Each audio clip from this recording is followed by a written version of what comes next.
podcast o'clock at BudgIT, and we're excited to bring you another episode. It's going to be insightful and robust. My name is Yanulu Afatoba, and I'm going to be your host for today. So last month we delved into the issues of budget reforms with Viola Kwaga and Abel Akeni, using our policy document as a reference point. And we spoke about a lot of things, including the rise in debt servicing, the risk of incurring more debt to finance Nigeria's budget, and reform options for revenue expansion. So if you have not listened to that episode, you need to go back and listen to it, especially if you want to know what the federal government is up to with the 2021 budget. Okay, so before I proceed, I'd like to say that we like to hear from you. We love your feedback, so do not hesitate to follow us, comment, mention us, tweet at us at BudgITNG. Okay, we'll be glad to receive your feedback. Right, so without further ado, let's get to today's business. We'll be talking about an important topic that borders on transparency and accountability in Nigeria, and we are going to be talking about the Open Treasury portal, a portal launched by the federal government in 2019 to improve transparency and accountability in public finance. Okay, so it's been 2 years, and we'd like to just talk about the progress made, the loopholes, the recommendations, and where we are at right now with the portal, and what the government, the civic space, the citizens, and everybody has been able to do with the portal. So with me today, I have two gentlemen. I have our CEO, Gabriel Okeowo, and Abel Akeni, who is our lead research and policy advisory. Gabriel, you're welcome to this episode. How are you doing today? Thank you, Yanu. I'm doing well. Okay. Abel, what's up? How are you doing? I like your cap. Yeah, thank you very much, Yanu. It's good to be here again. Thank you. How is it going with you? It's going good, great. Okay, so today we are supposed to talk about something very, very important when it comes to transparency and accountability in Nigeria, and that is the Open Treasury portal. So for a quick background, the Open Treasury portal was launched by the federal government to improve transparency and accountability in public finance. So the portal aims to provide a comprehensive space for the collation of data by MDAs and the Office of the Accountant General. So today we want to talk about this portal, the progress it has achieved within the civic space, and how citizens have been able to use it to demand accountability for the government. To begin the discussion today, I'd like to direct my first question to Gabriel Okeowo. So the federal government launched this portal in 2019. Right, primarily to improve transparency and accountability in public finance. So would you say that the portal has achieved its purpose so far? Or what change do you think this portal has brought to the civic space since it was launched by the federal government? Thank you very much, Yanu. And I think the question is not definitive in terms of if the portal has achieved its purpose. I think it should be if the portal is achieving its purpose, and I believe so. And the reason I said that is because, the Open Treasury portal, when it was launched, was one of the good initiatives I've seen from government, and particularly from this current administration, which reinforces the commitment to show a bit more a level of transparency, right? And so what's the portal doing? Right now, the portal is one-stop center for you to see what is the disbursement of fund from the National Treasury, from different MDAs, which is a good thing. Now we go into conversations with critical stakeholders home and abroad, and there is a good reference to Open Treasury portal as a place that they can go to get an idea of what government is spending. That does not necessarily mean that the portal is without its challenges, but generally, the general feel is that it is a good initiative and a welcome development in our campaign for improvement in level of transparency and accountability. Okay, thank you so much, Gabriel. We are still going to come back to some of the points you just made, but very quickly, I want to go to Abel Akeni, and I'd like to quickly ask you about, the level of compliance with MDAs. So MDAs and OAGF, that's Office of the Accountant General, are supposed to collate transactions at both 5 million and 10 million respectively, right? So in that light, what would you say is the level of compliance from MDAs? Would you say that they have strictly obeyed and complied with the specifications of the portal? Thank you, Yana, for that. I would say, I wouldn't like to say they have strictly obeyed, but there has been a level of compliance that is commendable and it continues to improve every day. The committee responsible for ensuring more compliance with the guidelines, the Open Treasury Committee, has been doing some work to get those who have not fully complied in several areas to consistently up their game. In some cases, there have been capacity building for certain key officers in MDAs that have met certain areas of compliance. And yeah, the compliance level is not where it should be, but I would say it continues to improve every day. Before we leave that thought, I'd like to ask you a question. There are some MDAs that do not have their records on that portal. Like, could you cite an example of some of those MDAs and why we have that? So none immediately comes to my mind. Part of it could be a problem of impunity. Part of it could be a problem of regulations and the laws of the land. So for example, if you speak about, and this is slightly parallel to this conversation, if you speak about procurement audits, the government or their laws of the land that exclude certain agencies from being audited or having their procurement being audited. So some expenditures, in fact all expenditures around security are actually excluded from a procurement audit, except the federal government gives a direct go ahead for such an audit to be carried out. So yes, it could be a problem of regulations, but there's also cases of impunity where some people might just really believe they are above the law. And beyond impunity, there could also be challenges of maybe technical challenges. But as I mentioned previously, for technical challenges, there have been cases where the Open Treasury Committee, especially the guys at GIPMIS, have done capacity building to help those who've had technical challenge overcome them and improve their compliance level. Okay, thank you so much for that, Abel. So I'm back to Gabriel right now. So I want to bring this home to BudgIT. Last year, around June, we did an analysis of the portal where we mined over 3,000 data sets to analyze government spending, level of compliance, and all of that. So I'd like you to briefly touch on the key discoveries that we made and the loopholes that we found out, and what the government has done so far to cover these loopholes to deal with the issues that we raised. Okay, thank you very much, Iyanu. I believe the data sets are far more than 3,000.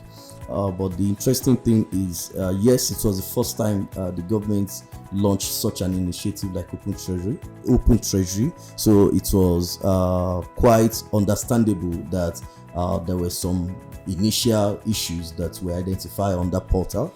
But good is that, yes, we did an in-house analysis, raised some of those issues to government, and we have seen steps towards remediation. So part of the issues we saw when we did the analysis at that time, between the payments government made between January to June 2019, whether there were about 2,900 payments to personal accounts and over 5,000 payments without descriptions. Yeah. And we were able to raise this in a policy brief, in a memo to government, and we did saw actions from the government. There was an inauguration of a committee to look into remediation of those issues that were raised. Thankfully, BudgIT was also invited as part of the CSOs that were invited to be on that committee, nominated to be in that committee. And today,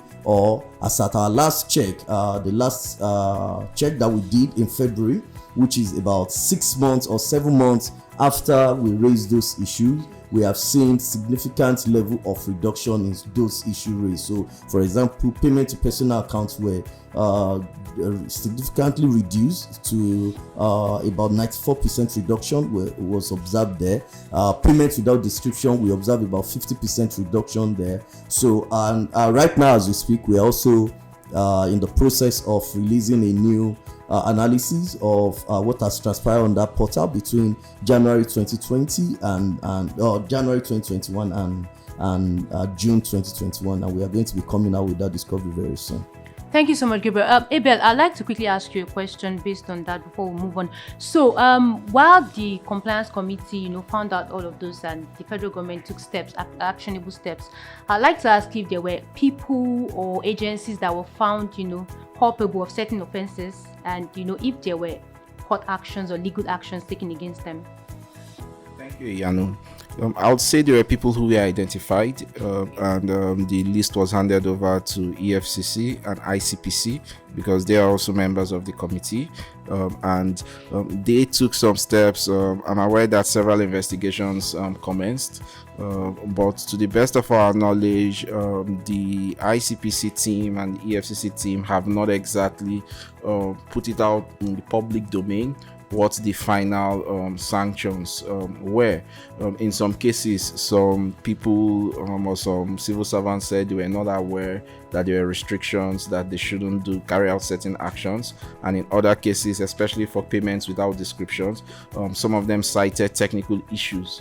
That made them make those postings without descriptions. But be that as it may, I would not say there has been sufficient use of the data, especially those who have been identified or found wanting. I would not say they've been sufficient use to hold them accountable. At the very minimum, even those ICPC is investigating, even if it discloses their identity to say, okay, we're investigating A, B, C in the public domain, that serves as a warning for others to potentially sit up. Right now, that information is not in the public domain, so there is, I would say, there's very limited use of the disclosures for accountability, because transparency and accountability are basically two sides of the same coin. What we have on that portal is very good effort in terms of transparency on government expenditure. What we need to see more of is the utilization of those disclosures to hold people accountable, especially where infractions are found. Okay, so should we just wait that out and wait for EFCC and ICPC to, So I wouldn't necessarily say wait it out. Okay. While we wait it out, it's important for civil society and citizens to consistently ask questions and make requests of the government to say, oh, it's not enough. I mean, it's good and commendable that we have this data in public domain, but that's not enough.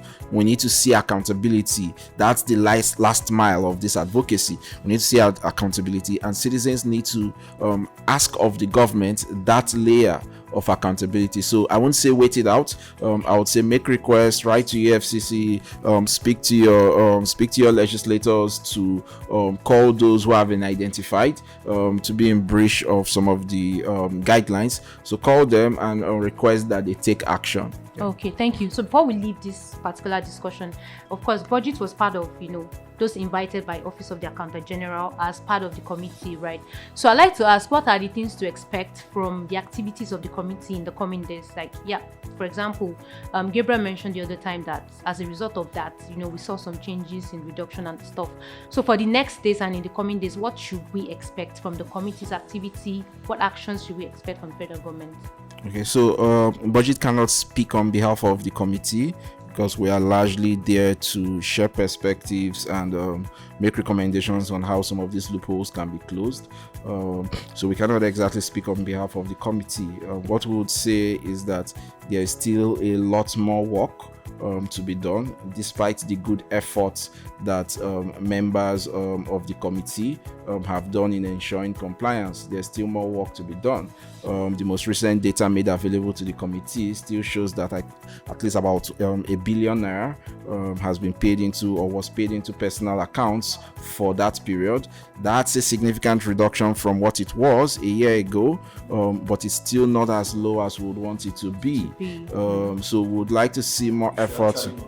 It shouldn't be. It's an aberration. It's an aberration. So we would like to see a situation where that comes to potentially zero. So there's still a lot of work for the committee to do. And citizens need to be vigilant and need to consistently request both from the government and the committee that the right actions have to be taken so that both the payments to personal accounts and payments without descriptions completely cease to exist. Okay, thank you so much. Gabriel, I'm back to you. So the thing is, Open Treasury Portal, it's I'm going to ask you two questions actually. Now, the first is Open Treasury Portal, it's within the space, right, for accountability and transparency.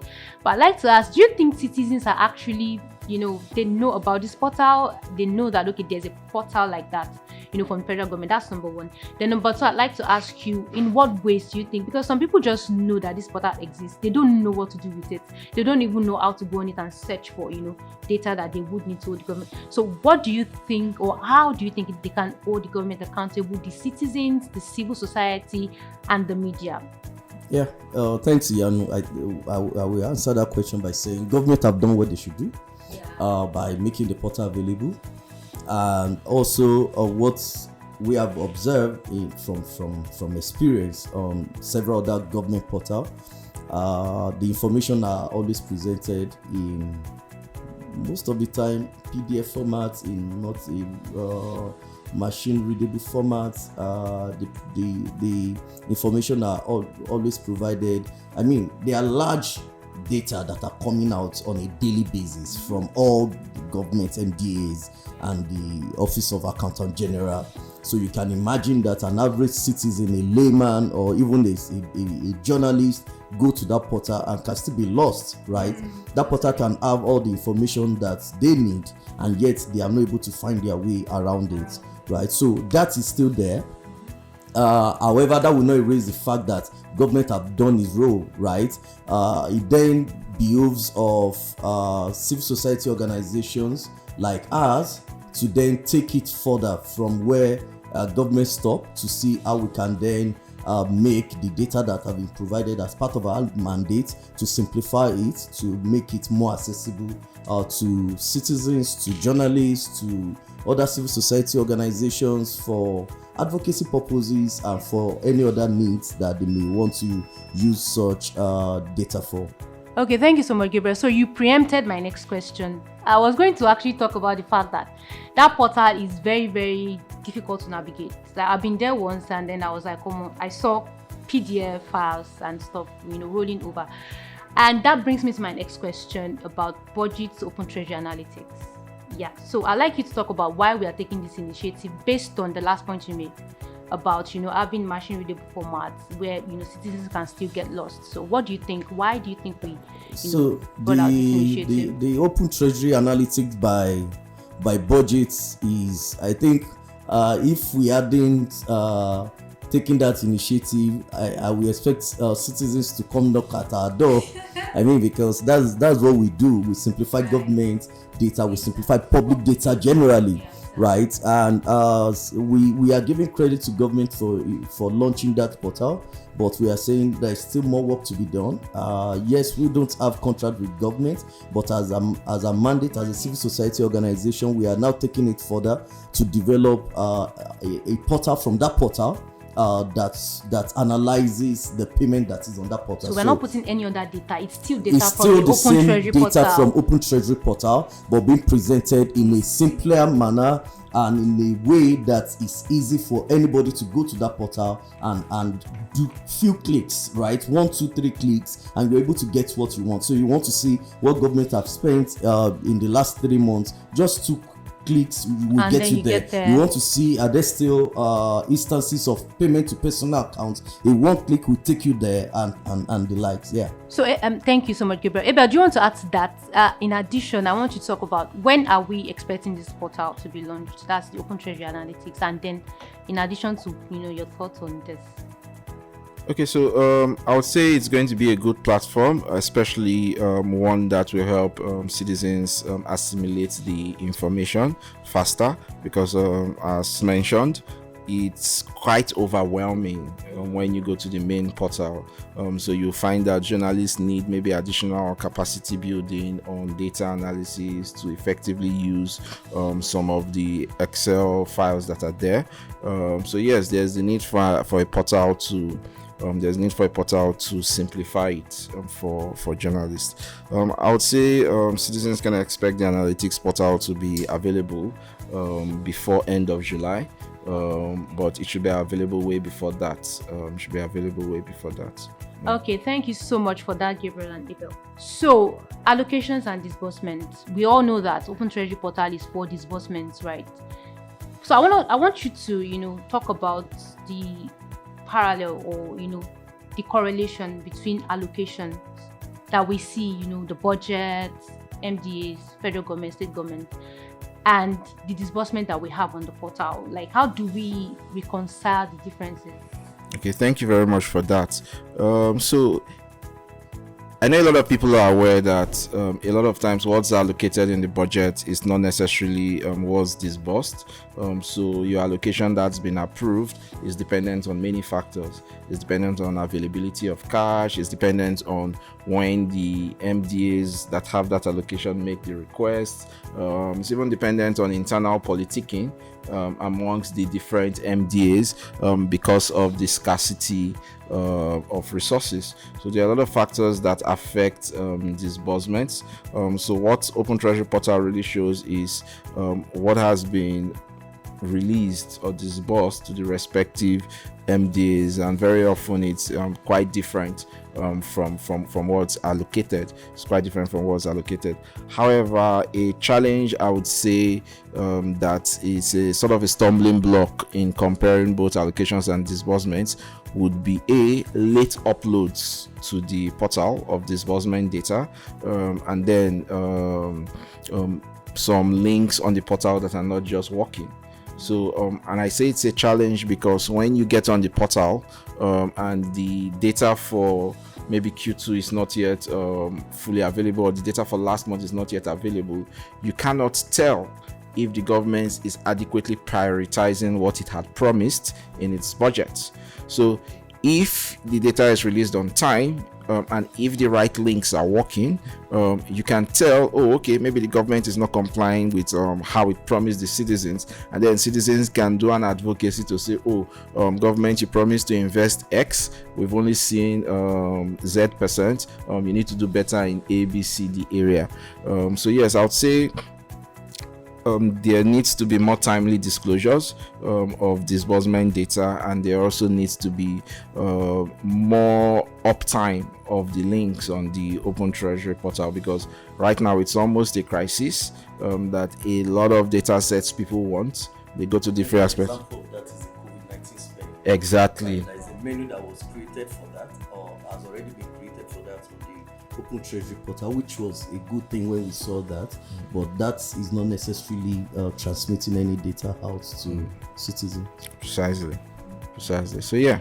So thank you so much. Thank you. And in addition to that, I'd like to say that, okay, so when citizens plan to hold their government accountable, so they are talking about disbursement, because a lot of times people, call on like, okay, but they already allocated so million. Why are you guys still, drilling down on the government?